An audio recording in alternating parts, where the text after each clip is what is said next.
क्या बताता, मैं खुद से ही इतना शर्मिंदा था कि अरे गोली मारिए। और कैसे शर्मिंदगी बताइए आप? अरे किसी के सामने हाथ तो नहीं फैला रहे ना, भीख तो नहीं मांग रहे ना, काम ही ढूंढ रहे हैं, तो काम ढूंढने में कैसी शर्म?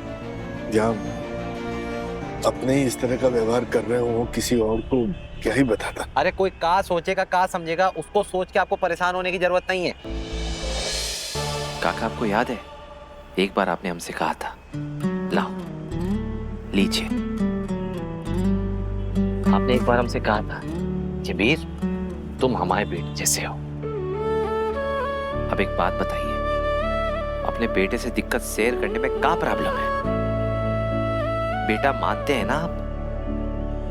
तो एक बेटा ही बाप की प्रॉब्लम समझेगा तो और कौन समझेगा बताइए? देखिए काका, उस दिन भी आपने हमें नहीं बताया था, पर आज आपकी जो भी परेशानी है पूरे विस्तार से आप हमें बताएंगे। बात ऐसी है ना बेटा, वो प्रोविडेंट फंड के पैसे आए थे नौकरी के बाद, तो विवेक ने जो है उन पैसों पे वो लीगली स्टे ला दिया है। अब उसमें से जब तक वो केस सॉल्व नहीं होता तब तक एक भी पैसा हम निकाल नहीं सकते।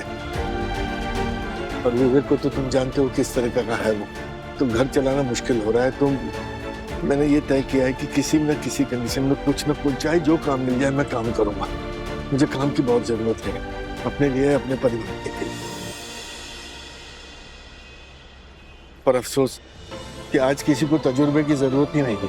हर किसी को नौजवान लोग चाहिए जो भाग दौड़ कर सकें, वजन उठा सकें। नहीं मतलब मुझे ये शिकायत नहीं है कि मुझे नौकरी नहीं मिली, बस मेरी इतनी सी शिकायत है कि कोई हम जैसों को मौका तक नहीं देना चाहता। फाइल देखी जाइए, नमस्ते नहीं है, यही सुनने को मिल रहा है। एक शिकायत तो हमारी भी है काका। मतलब इतना सब कुछ हो गया, इतनी बड़ी बात हो गई, आपने हमें बताना जरूरी नहीं समझा? तो बेटा अब क्या बताता, मैं खुद से ही इतना शर्मिंदा था कि अरे गोली मारिए। और कैसे शर्मिंदगी बताइए आप? अरे किसी के सामने हाथ तो नहीं फैला रहे ना, भीख तो नहीं मांग रहे ना, काम ही ढूंढ रहे हैं, तो काम ढूंढने में कैसी शर्म? जहाँ अपने ही इस तरह का व्यवहार कर रहे हो, किसी और को क्या ही बताता। अरे कोई का सोचेगा का समझेगा, उसको सोच के आपको परेशान होने की जरूरत नहीं है। आप बस एक बात समझ लीजिए, आगे से कोई भी छोटी बड़ी कैसी भी मुसीबत होगी आप हमें बताएंगे।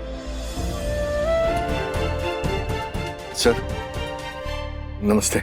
नमस्ते। मैं श्रीनिवास जायसवाल हूँ और मुझे वीर ने जी मुझे याद आया। सर ये मेरा अभी तक का एक्सपीरियंस है, आप बिल्कुल चेक कर। श्रीनिवास जी, ये कागज देख के मैं क्या करूँगा?